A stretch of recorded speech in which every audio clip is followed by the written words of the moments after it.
Mais pour comprendre ce qui va suivre, il faut d'abord comprendre ce qui s'est joué à Addis-Abeba. Si tu n'as pas vu la partie 2, va la regarder avant de continuer. Les années passent, mais certaines figures ne disparaissent pas. Au Burkina Faso, le nom de Thomas Sankara circule toujours. D'abord à voix basse, puis de plus en plus ouvertement. Des étudiants citent ses discours, des militants brandissent son portrait, des artistes peignent son visage sur les murs.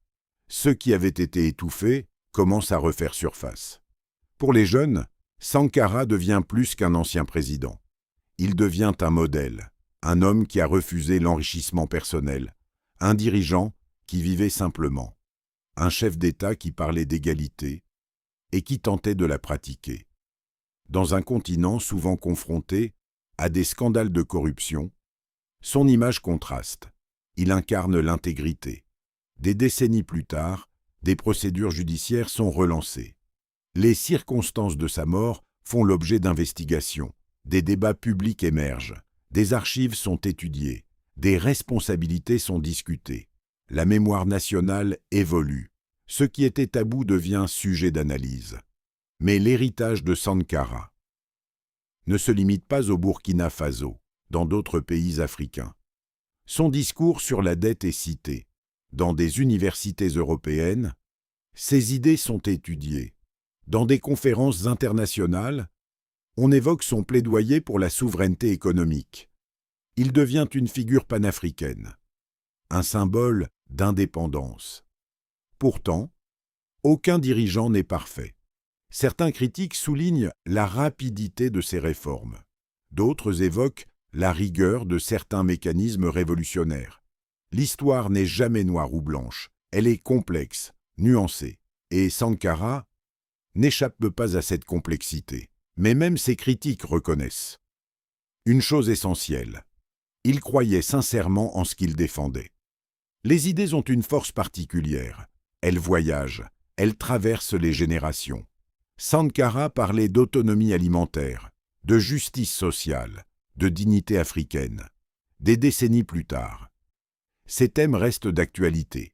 La dette, la souveraineté, la gouvernance. Son discours semble parfois étonnamment moderne.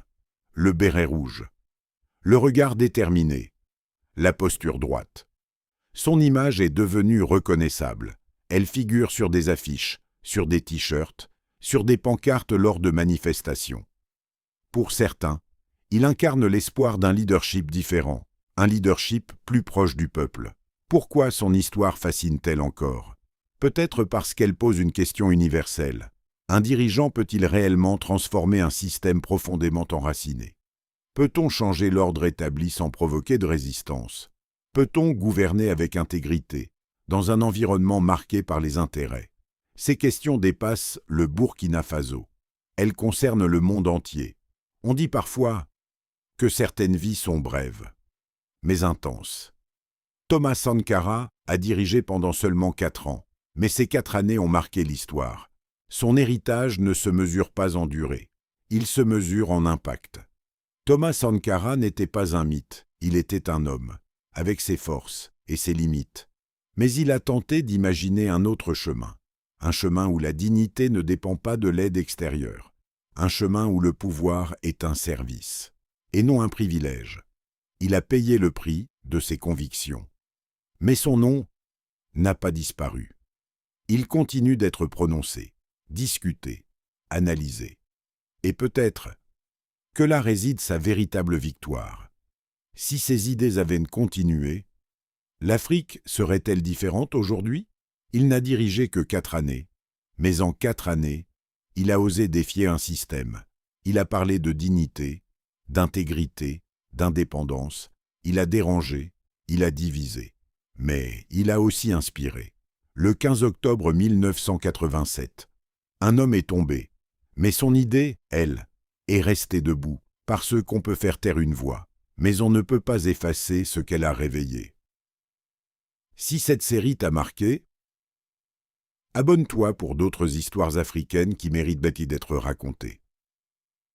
Et dis-moi en commentaire, que représente Thomas Sankara pour toi?